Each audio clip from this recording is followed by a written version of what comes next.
ज्या ठिकाणी आपण बसलोय तिथं जमिनीवर आपलं मूलाधार चक्र, तिथं लक्ष द्यायचं.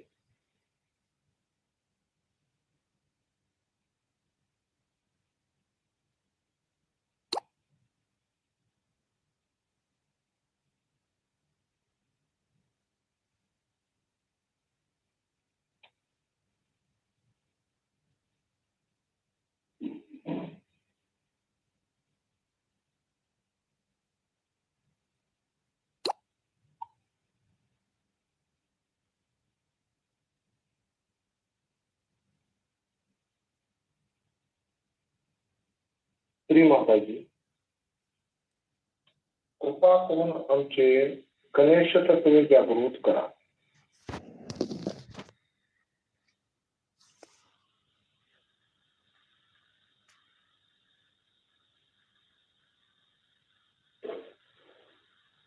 लक्ष आपलं मूलाधार आणि सहस्रार असं ठेवायचं.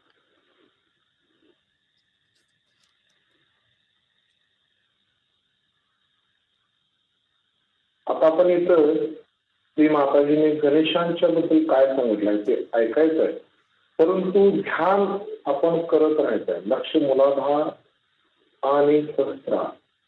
आता आपण ध्यान करणार आहे ते असं स्पीच ऐकतच करायचं आहे. लक्ष मूलाधारात ठेवायचं आणि तसंच सहस्रारवर, आणि आपल्याला जाणीवेत काय वाढ होते इकडं आपण लक्ष द्यायचं. श्री गणेशांना आपण निराकार स्वरूपात प्राप्त करायचं. तेच आपलं रक्षण करतात. श्री गणेश हे मूलाधारात आलेलं आपल्याला, मूलाधार गाढ झालेला आपल्याला जाणवायला पाहिजे. ती चक्र देखील आपल्याला शरीरामध्ये जाणवणं फार गरजेचं आहे. परंतु लक्ष आपलं सहस्रार वर आहे. ती कुंडलिनी सहस्रार भेदन करून वर गेले. म्हणजे आपलं चित्त जे आहे ते कुठं आहे बनायचं होता. सहज जर वर जात असेल तर तिथं कुंडलिनी असते असं श्री माताने सांगितलं की चित्त हे कुंडलिनीवर राहतं, कुंडलिनीच्या वर असतं असं सांगितलं. आपल्याला सांगितलं कुंडलिनी कुठं आहे आपली पहा, तर आपल्याला लक्षात येत नाही की कुठं आहे आपली कुंडलिनी. तर सहज आपलं जिथं चित्त जातंय सहज सहस्रारच्या वर जाते, सहस्रार तिथं आपली कुंडलिनी असते.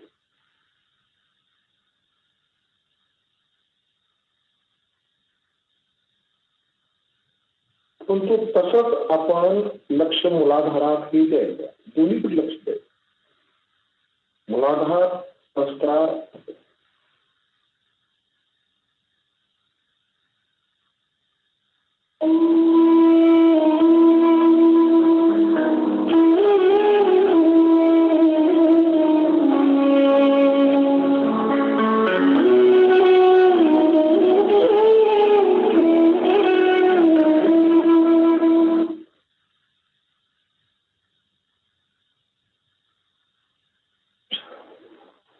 आज हम लोग यहाँ पर पहले श्री गणेश और बाद में देवी की पूजा करने के लिए एकत्रित हुए।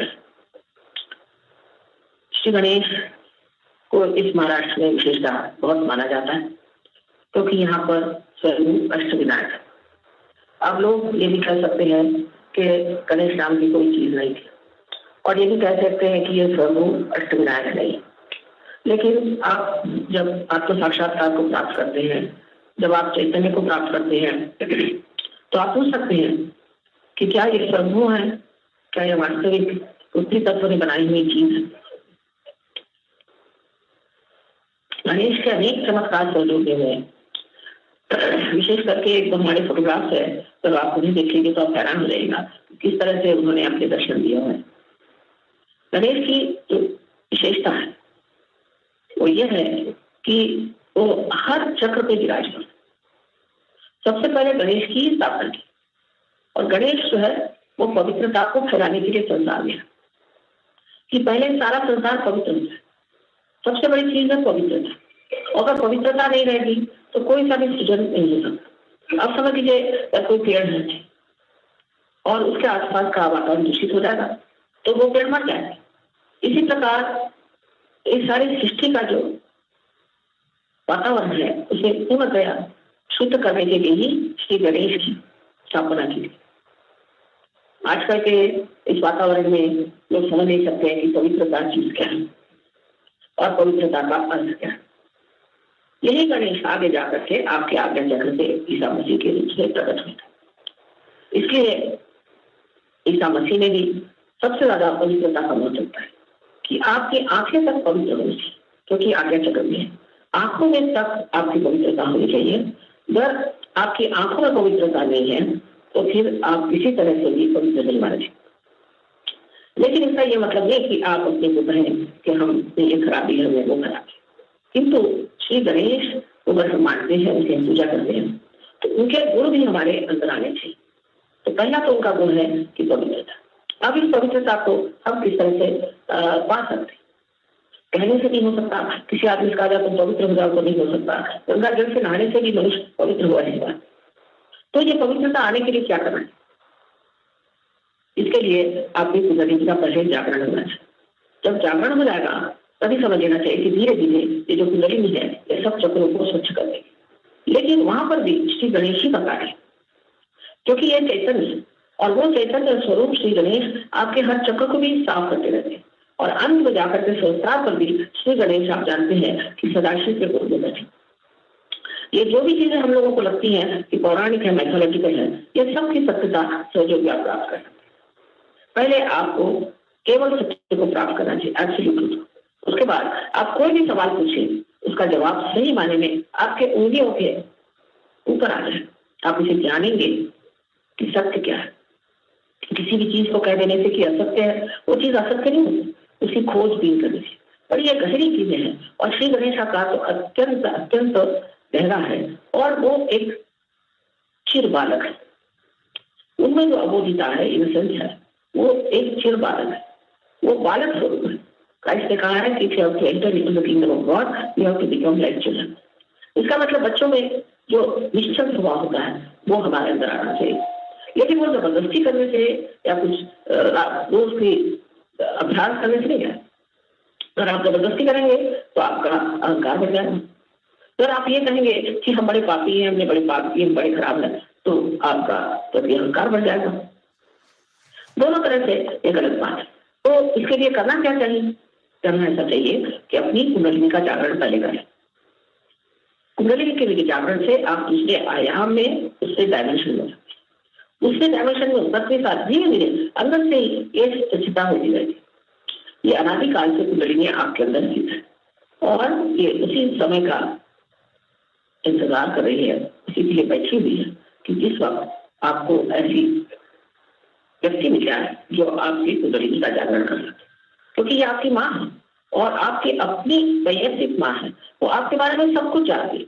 और जिस प्रकार आपकी माँ ने आपको जन्म देते हो कि सब तकलीफें खुद उठाई, वो कुंडलिनी की सारी तकलीफें उठा देती है और आप इस आत्म साक्षात्कार को प्राप्त होते हैं। इस आत्म साक्षात्कार को प्राप्त होने के बाद आपको सिर्फ इतना करना है कि अपने इस योग को जो आपका परम चैतन्य के साथ हुआ है उसके साथ एकाकारिता स्थापित करें।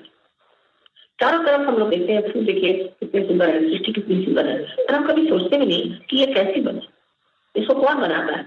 एक फूल के पौधे एक ही ऊंचाई तक बढ़ते हैं, कोई पेड़ एक ही ऊंचाई तक बढ़ते हैं, ये सारा कौन करता है?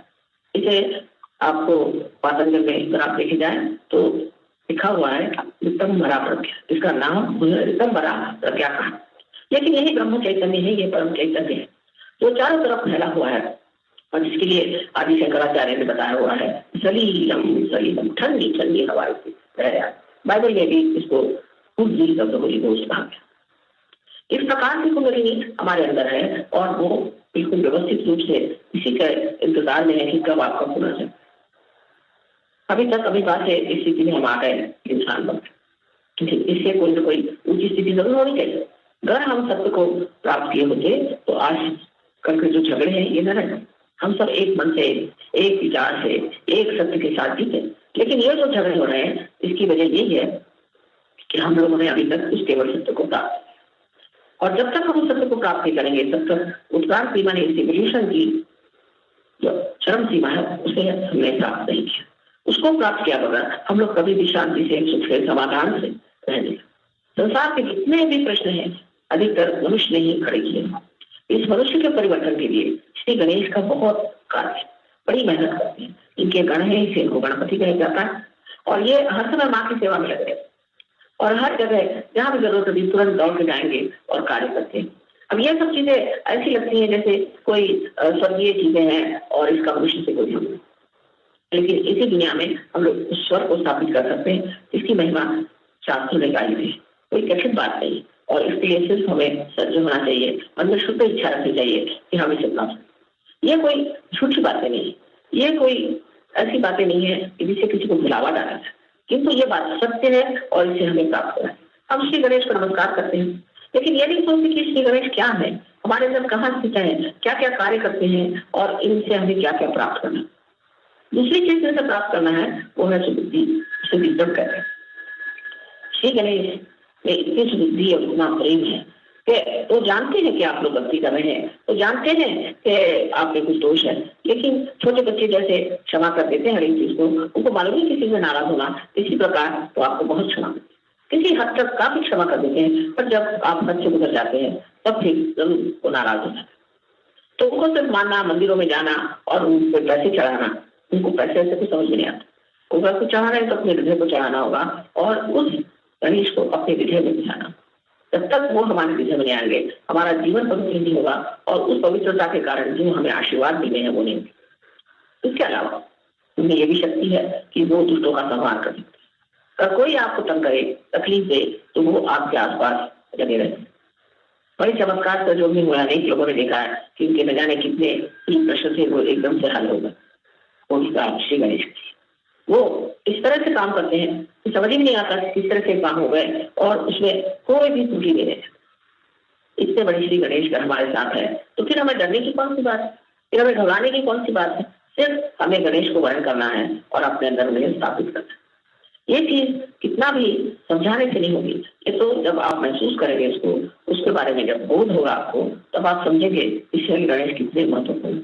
अब तो यहाँ विदेशी लोग बैठे हैं, उन्होंने तो श्री गणेश का कभी नहीं सुना, वो मालूम भी नहीं, पर ये हर समय श्री गणेश की स्तुति करते हैं क्योंकि उनकी स्तुति करने से इनको अनेक लाभ।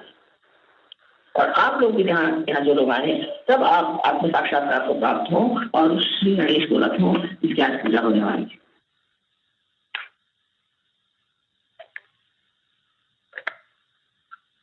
लक्षातलं मूलाधार आणि सहस्रार असंच ठेवायचं. आपल्याला ती वाटायला आता काय म्हणायचं की पहिली गोष्ट आहे की पवित्रता अभ्यास आहे. पवित्रता विचार करून येणार नाही, त्यासाठी ध्यान केलं पाहिजे. काया मन वाच्यानं आपल्याला पवित्र काया शरीर जी चक्र आहे ती स्वच्छ झाली पाहिजे. कशाने? कुंडलिनीच्या जागरणाने. मीठ पाणी उपचार, आपले ट्रीटमेंट हे सगळं घेऊन आपण चक्र स्वच्छ केले पाहिजे, क्लिअर राहिलं पाहिजे. नाकापासून केसापर्यंत स्वच्छ राहता आलं. त्यासाठी मेहनत आपण घेतली पाहिजे. सहज योग सहज आहे, पण सगळं सहज नाही होणार. थोडीशी मेहनत, आपल्याला वेळ दिला पाहिजे आणि स्वच्छता केली पाहिजे. हे आपली कुंडलिनीच्या आशीर्वादामध्ये आपण आपली स्वच्छता करत राहिलं पाहिजे. मन म्हणजे आपली विचार हे स्वच्छ पाहिजे. म्हणजे काय? आत्म्याच्या स्थितीतच जायला पाहिजे.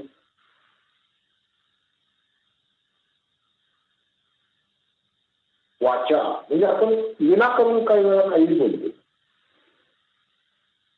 तसं नाही. आपण सहज घ्या.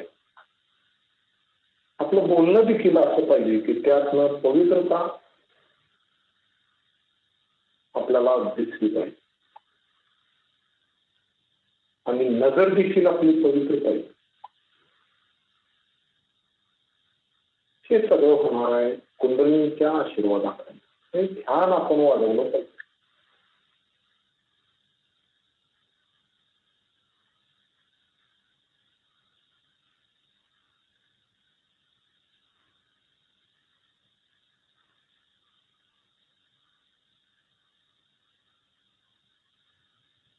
ठीक आहे, आता आपण दोन्ही हात मांडीवर घेऊया.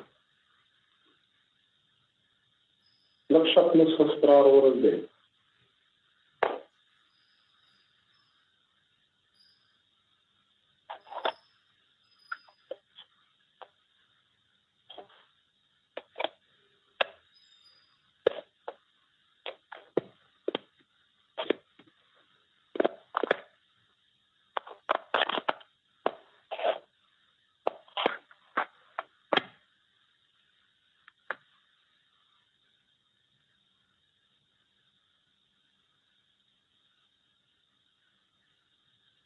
आता आपण सहजगी आहे म्हणजे काय की आपलं चित्त जे आहे ते आपल्याला हवं तिथं गेलं पाहिजे.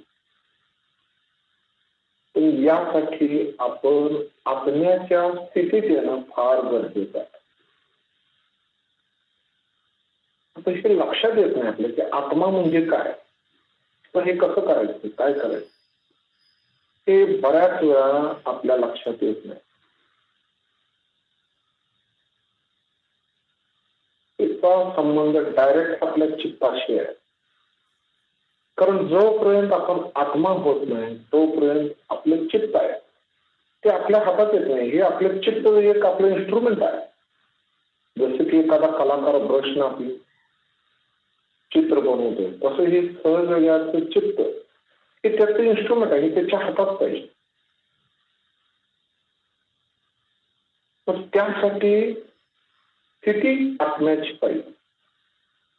जर आपण आत्मा झालो तर ही चित्त आपल्या हातात येते. आपण या चित्तावर आरूढ होऊन परमेश्वरापर्यंत जाऊ शकतो. म्हणून म्हटलंय की योग होताना आत्म्याचं मिलन परमात्म्याशी होते असं म्हटलंय. का? कारण की आत्मा झाल्याशिवाय आपण कनेक्टच होऊ शकत नाही. बरं, आता आत्मा व्हायचं म्हणजे करायचं काय? फक्त म्हणत राहायचं का मी आत्मा? श्री महाराजांनी सांगितले की तुमच्या या जीवन काळामध्ये तुम्ही आत्मा बनलंच पाहिजे. सगळ्या स्पीशीज मध्ये सांगितले तुम्ही आत्मा बनलं पाहिजे. आपल्या जीवनाचा उद्देशच आत्मा बनणं आहे असं नाही. म्हणजे करायचं काय? आपण बघूया, आपल्याला जमते का बघूया. आपण श्री महाराजांनी प्रार्थना करूया की आम्हाला आत्मा बनवा. त्यासाठी आपण आपला उजवा हात हृदयावर ठेवायचा आणि लक्ष आपलं हृदयात द्यायचं.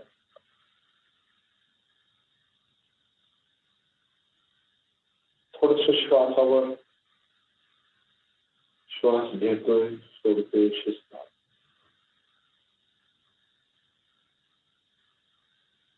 जे हृदय आपलं धडधडतंय तिकडं चित्त जाणं आवश्यक आहे. हे जे हृदय धडधडणारी जी शक्ती आहे, हृदय चालू ठेवणारी जी शक्ती आहे तो आत्मा आहे. तिकडं आपलं चित्त गेलं पाहिजे. लक्ष तिकडे द्यायचं हृदयात. आता इथून पुढचं फार सूक्ष्म आहे, ते आपण समजून घेण्याचा प्रयत्न करूया. श्री मातांची कृपे. श्री मातांनी सांगितले की तुम्ही हे शरीर नाही, मन नाही, बुद्धी नाही, भावना नाही, अहंकार नाही, परंतु तुम्ही आत्मा आहात. आता म्हणजे काय आपण केलं पाहिजे की पहिली गोष्ट शरीर. हे आपण आता शरीर म्हटलं की नुसतं आपण जे बसलोय या ठिकाणी ध्यानाला जे शरीर बसलंय ते शरीर आपण सोडायचं आहे. म्हणजे काय करायचं? या शरीराची काळजी सोडायची. म्हणजे काय? सगळं या शरीराशी तर निगडीत आहे. आपण चिंता करतोय, काळजी करतोय. का? तर आपल्याला शरीराला आराम द्यायचा आहे. कुठलाही त्रास या शरीराला होऊ नये असं आपल्याला वाटतं की मी बाबा माझे पैसे माझ्याकडे भरपूर राहतील, गाडी बंगला राहील, मी निवांत फिरत राहील असं आपल्याला वाटतं. तुम्हाला कुठलं संकट येऊ नये असं वाटतं. हे सगळं निगडीत या शरीराशी आहे की शरीराला त्रास होऊ नये. सहजगांना कधी असं संकट येत नाही, त्रास होत नाही. पण ठीक आहे, झाला त्रास तर काय शरीराला होणार आहे ना, मी हे शरीर नाही. ही भावना जर आपल्याला जमलं, ही धारणा, तर आपल्याला टेन्शन कधीच येणार नाही.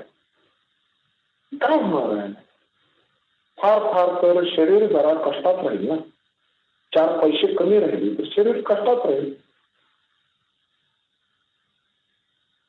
काय होणार आहे? तिला आता सांगितलं की ताप आला तरी असं बघा, अरे काय शरीर ताप आलंय, अरे आता हे शरीर तापलं बघा असं म्हटलं. तुम्ही हे शरीरात अडकू नका. या शरीराशी निगडीत जी नाती गुती आहे, हे माझं माझं आपण म्हणतोय, माझी गाडी, माझी आई, माझे वडील, हे माझं माझं सुटलं पाहिजे. माय नाही, आय मध्ये यायचं.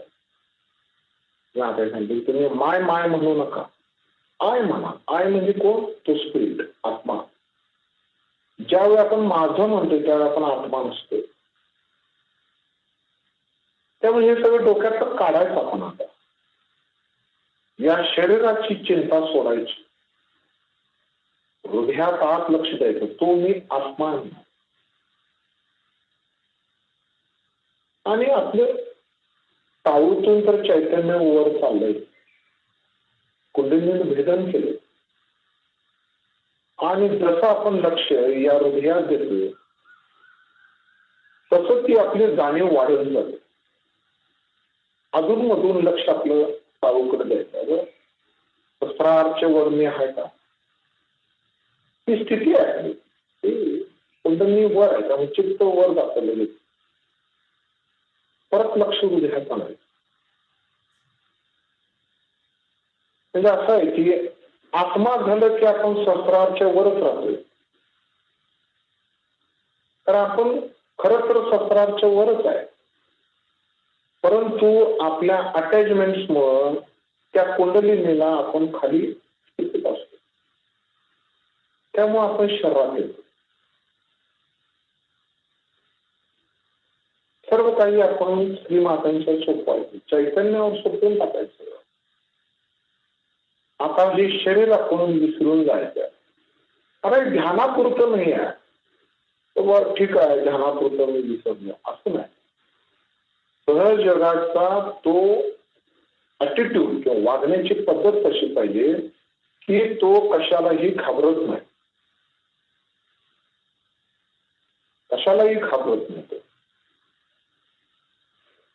कारण तो शरीराच्या पलीकडे गेला. ठीक आहे, लगेच आपल्याला जमणार नाही, परंतु आपण हे लक्षात ठेवू शकतो ना की मी हे शरीर नाही बाबा. 24 तास आपण हे डोक्यात ठेवायचं आहे की मी शरीर नाही. कारण समस्या येत राहणार, जात राहणार, आणि त्या 90% या शरीराशी निगडीत असतात.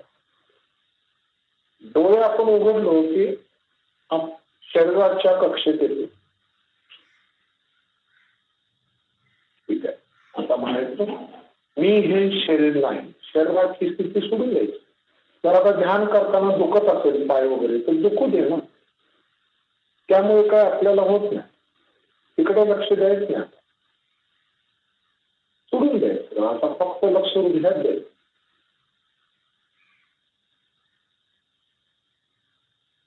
आणि सहस्रारच्या वर माझी कुंडली आहे का हे बघत आहे. लक्ष हृदयात का, तर इथं आत्मा आहे. त्या आत्म्याकडे आपलं चित्त जाणं फार गरजेचं आहे. देताना असा पाहिजे की मी आत्मा आहे, मी हे शरीर नाही. काही ऐकू येत असेल आपल्याला, ते पण मी नाही. हे चैतन्य आणि आत्मा म्हणजे शस्त्रावरची जाणीव आणि हृदयातली जाणीव सोडून जे काय आहे ते मी नाही. हातावर चैतन्य जाणवते, हृदयात धडधडणारी शक्ती ती आत्मा आहे. आणि शस्त्राच्या वर कुंडली गेलेली आहे. हे सोडून जे काय आहे ते मी नाही. मी ध्यान करण्याची ती शक्ती आहे ते लक्षात ठेवा. बाकी सगळं काही डोक्यात घ्यायचं नव्हतं. आता त्यानंतर दुसरी गोष्ट माझ्या सांगितली की मी ही भावना नाही. आता नाही नाही म्हणून सांगितलं सगळं मी नाही, मी हे शरीर नाही झालं म्हणजे मी नाहीच आहे. परंतु आपण जे काय समोर बघतोय त्याच्याशी आपण अटॅच असल्यामुळे आपल्यामध्ये फिलिंग निर्माण होतात. आपण जे विचार करतोय त्यामुळे आपल्या हृदयात फिलिंग निर्माण होतात. काय विचार करतोय त्याचा प्रसार हृदयामध्ये फिलिंगच्या रूपात येत असतो. आणि यामध्येही आपण बऱ्याच वेळा गुंततो, पण ते एक प्रकारचं केमिकल आहे की ते आपल्याला गुंतवून ठेवतं. मग आपला मूड जातोय, बाबा आज माझा मूड नाही, मला बरं वाटत नाही, मला कसं तरी होतंय असं आपण म्हणतो. तडफड आहे, ते एक प्रकारची तडफड आहे. त्या आत्म्यापर्यंत न जाता आल्यामुळे त्या आनंदाला सहजरित्या प्राप्त होत नाही.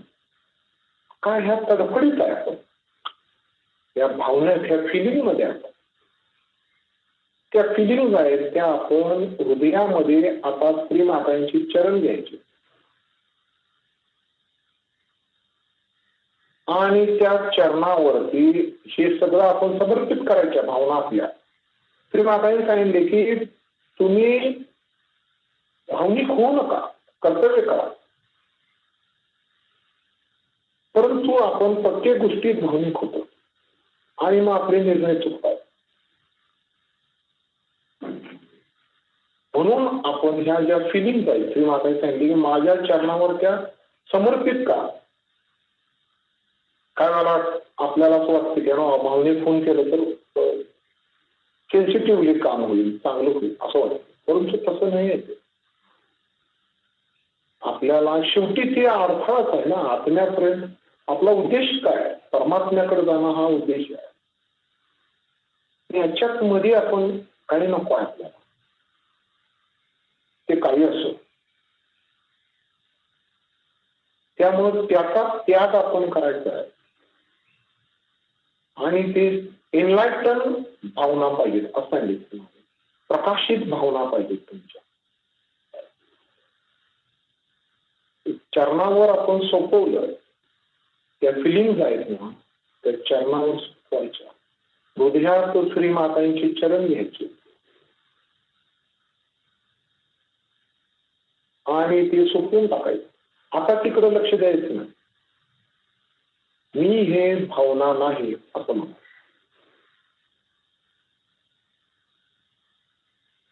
हे जमलं पाहिजे. हे रिॲक्शन्स आपल्यात येतात, हे रिॲक्ट आपण करतो प्रत्येक गोष्टीला. त्या रिॲक्शन्स आपल्यामध्ये साठवून ठेवल्या जातात या भावनेच्या रूपात, फिलिंग म्हणतात. त्याच्या पलीकडे आपण जायचं आहे, सहजवी आपण एक पाऊल पुढं. ठीक आहे. आता तिसरी गोष्ट श्री मातांनी सांगितली की तुम्ही हे बुद्धी नाही. म्हणजे काय करायचं, की शिवपूजेत सांगितले श्री मातांनी की त्या बुद्धीला सांगायचं, हे बुद्धी तू प्रत्येक गोष्टीत लक्ष घालू नको असं सांगायचं. आपण काय करतो, काय आपल्याला कोण सांगितले, प्रत्येक गोष्टीत आपण लक्ष घालतो. तो काही दुसरं तिकडे लक्ष घालतो. आपल्या डोक्यामध्ये 24 तास काय ना काय चालू आहे.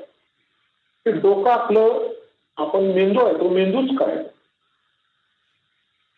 त्याला सांगायचं की तू प्रत्येक गोष्टीत लक्ष घालू नको, आता इन्व्हॉल्व्ह होऊ नको, डिटॅच हो, तू बुद्धी बळ असं सांगितलं शिवपूजेत सांगितलं. बघा, आता या 3 गोष्टीला आपण सोडून दिलं. शरीर सोडलं, फिलिंग आपण सोडून दिल्या,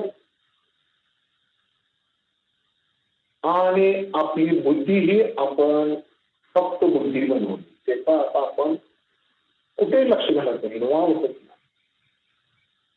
निर्विचार, लक्ष हृदयात, हृदय धडधडणारी जी शक्ती आहे ती आत्मा किंवा हृदयात श्री मातांची चरण आहे तिकडं, आणि सहस्रारच्या वर आमची कुंडलिनी गेलेली आहे तिकडं.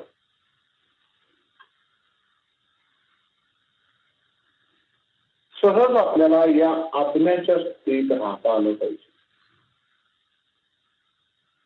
आपण आता ट्रीटमेंट घेतो, मिटपाणी करतो, ध्यान करतो, तरीही आपल्या स्थितीत वाढ होत नाही. का हो? कारण आपण हे आत्म्याच्या स्थितीत जात नाही, तर खाली येतो. त्यामुळं आपल्याला चैतन्य देखील जाणवत नाही. काही वेळा सहज मी सांगतो, आम्हाला जाणीव होत नाही, ध्यान लागत नाही, व्हायब्रेशन येत नाही. आम्ही किती मिटपाणी करतो, ध्यान करतो, परंतु होत नाही. का नाही होत? त्या रस्त्यावरच आपण आलो नाही ना. रस्ताच आत्म्याचा आहे. जोपर्यंत आपण कुणाला फसवणार, 100% जोपर्यंत आपण आत्म्याच्या स्थितीत राहत नाही तोपर्यंत सहजयोग आपल्याला साध्य करणं फार अवघड आहे. तर ते शक्यच नाही, कारण आत्मा झाल्याशिवाय आपण काही करू शकत नाही. जोपर्यंत आपण शरीरात अडकलोय आपण चुकीच्या मार्गावर, आपण फिलिंग मध्ये अडकलो आपण चुकीच्या मार्गावर, आपण प्रत्येक गोष्ट बुद्धी अडकून करतोय. 24 तास आपली बुद्धी चालू आहे, मग ते कसं होतं? आपण या आत्म्याच्या स्थितीत किती वेळ आहे हे आपण बघितलं पाहिजे. मग ती कुंडलिनी आपोआप सहस्राराच्या वर राहते, कारण ती तिथंच आहे. हो, आत्मा हा सहस्राराच्या वरच राहते. त्याला हलकं केलं, चित्त हलकं केलं की ते तिथंच जाणार. त्याला असं ठेवायला लागत नाही जबरदस्ती.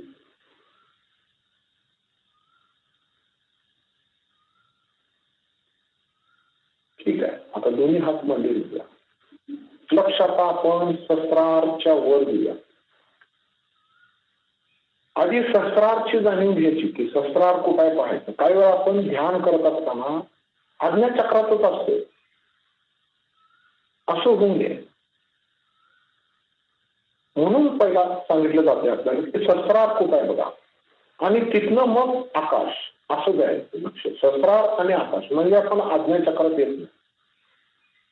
बऱ्याच वेळा असं होतं की आपण हे आज्ञाचक्रातूनच बघत असतो सगळीकडे, तर ते ध्यान होत नाही, प्रॉपर ध्यान. मग आधी आपण स्वतःच सहस्रार मध्ये जायचं आणि मग तिथनं वर चैतन्य चाललंय, सहस्रार मधून वर चाललंय चैतन्य. ती चित्त आपोआप सहस्रारच्या वर एका ठिकाणी जाऊन थांबते, वर राहते. ती कुंडलिनी किती काय सहज चित्त जिथं जाते तिथे कुंडलिनी आहे, तिकडे लक्ष द्यायचं. आणखीन एक 5 मिनिटाचं श्री मातांचा आपण स्पीच ऐकूया.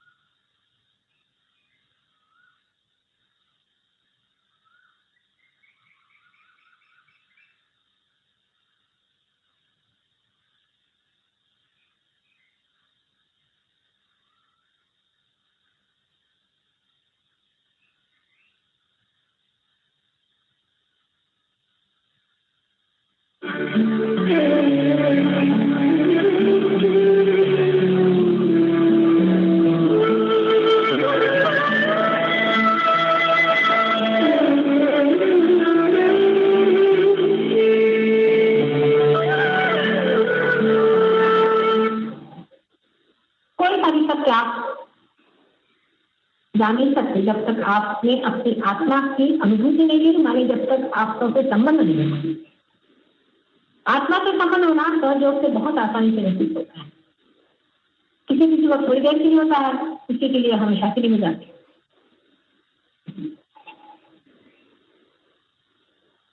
आत्मा से संबंध होने के बाद हमको उससे तादाद से पाना होता है। माने ये कि मैंने आपको जाना, ठीक है, आपको मैंने पहचाना, ठीक है, लेकिन मैं आप नहीं हो गई हूँ। आपको मैं देख रही हूँ और आप मुझे देख रहे हैं। इस वक्त मैं आपकी दृष्टि से देख सकूं, उसी वक्त तादाद है। आत्मा के अंदर प्रवेश करके वहां से आप जब संसार को दृष्टि डालते हैं, तब कहना चाहिए कि आत्म साक्षात्कार पूर्णतया संपन्न है। कुंडलिनी का जागरण, स्थापन तथा वेदन सब कुछ हो गया, चलो पाए संस्कार टूट गया। आप चक्रों के द्वारा अपनी स्थिति और दूसरों की स्थिति को भी बहुत अच्छी तरह से पहचान लेते हैं, उसकी जानकारी होने लगी। लेकिन अभी आप आत्मा के साथ पदाकार नहीं, पदाकार नहीं। आत्मा से पदाकार होने के लिए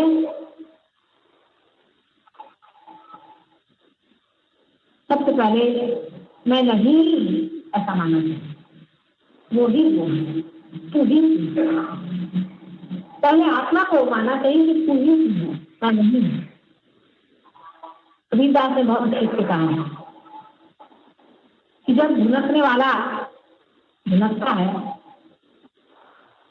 तो धुनकी की आवाज आती है, तू ही। लेकिन जब बकरी के पेट में अतरियों के रूप में होती है तो तब कहती है मैं।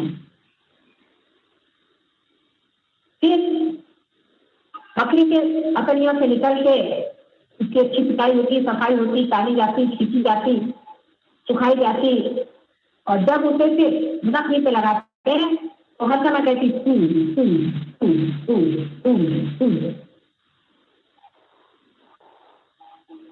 ऐसे ही हमारे मन का है।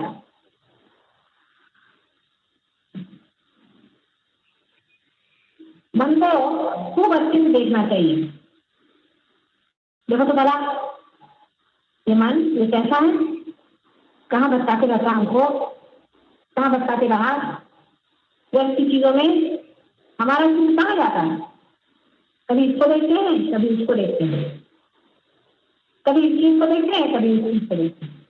हर समय हमारा मन किसी न किसी भावना या वासना से भरा रहता है।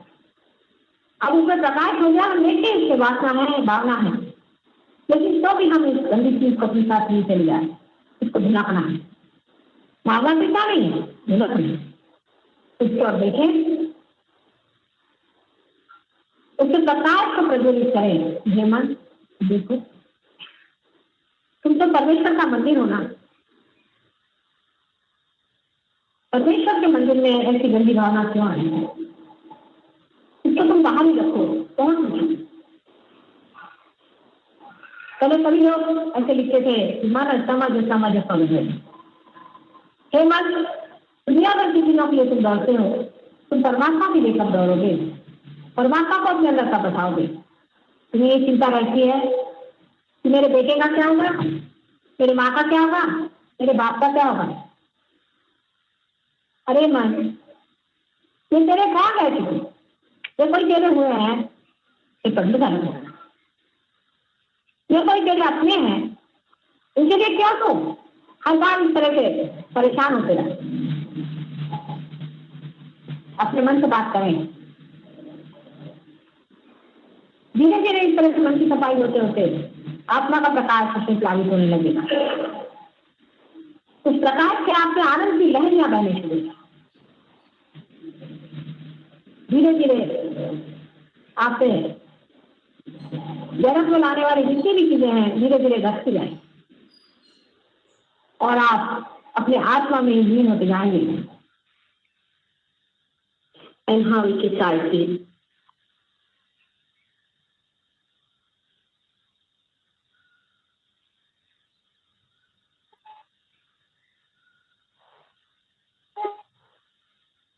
ठीक आहे, आपलं लक्ष आपण हातांच्या बोटावर आणि शस्त्रावर असं आपल्याला खरोखर जर आपण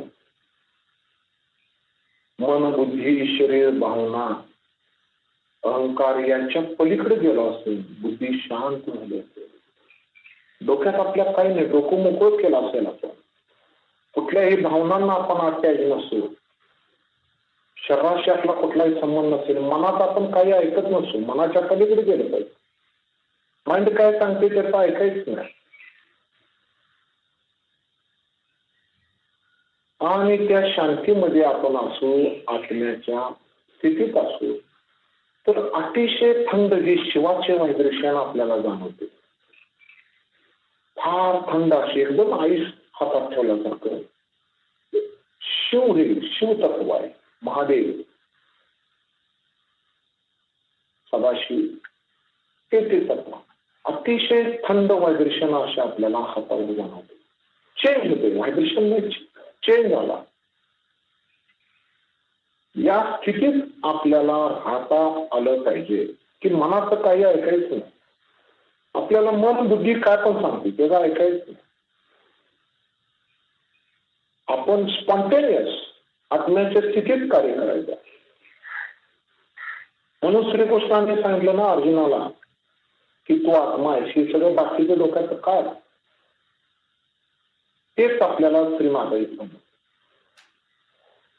तर आपण इथून पुढं या आत्म्याच्या स्थितीत आहे की नाही 24 तास बघायचं. ही गुलामगिरी आपण सोडायची आहे. शरीराची गुलामगिरी, मनाची गुलामगिरी, या बुद्धीची गुलामगिरी, भावनाची गुलामगिरी सोडून आपण फ्री व्हायचं. स्वतःला फ्री करायचं. आपणच आपल्याला त्रास होतोय हे सगळ्यामध्ये आपणच अडकून ठेवलं स्वतःला. राजा जनकांचे जे गुरु होते अष्टावक्र, त्याने सांगितले की जो मुक्त आहे तो मुक्तच राहतो, जो बद्ध आहे तो बद्धच राहतो. तू मुक्त होण्याची घोषणा कर असं काय. ती घोषणा आपण करतच नाही, आपण स्वतःलाच बद्ध करत.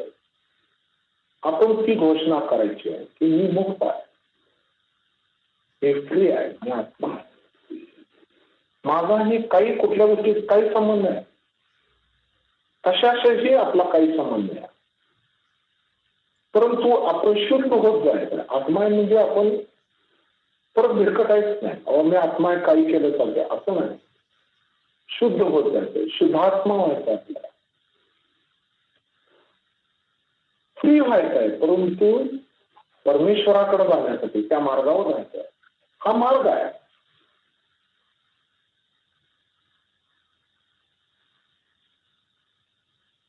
ठीक आहे, शिस्तात आपण डोळे उघडूया किंवा आपल्याला बघून आपण नमस्कार करूया आणि शिस्तात आपण बंद घेऊया. लक्ष व्हायब्रेशनवरच ठेवायचं. आता जी ही स्थिती आली आहे थंड थंड चैतन्य, ही स्थिती आपण टिकून ठेवायची.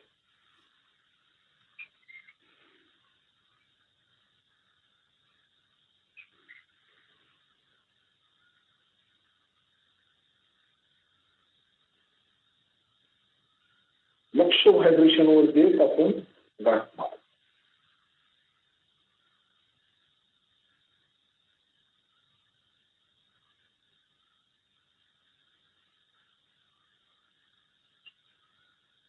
आता कवच घ्यायचं. परत लक्ष व्हायब्रेशनवर, हातातून आपलं व्हायब्रेशन आपण सोडतोय तिकडे लक्ष द्या. हे कवच फार महत्वाचं आहे. तिकडे लक्ष दिले की अनेक जाणीव आपली वाढते.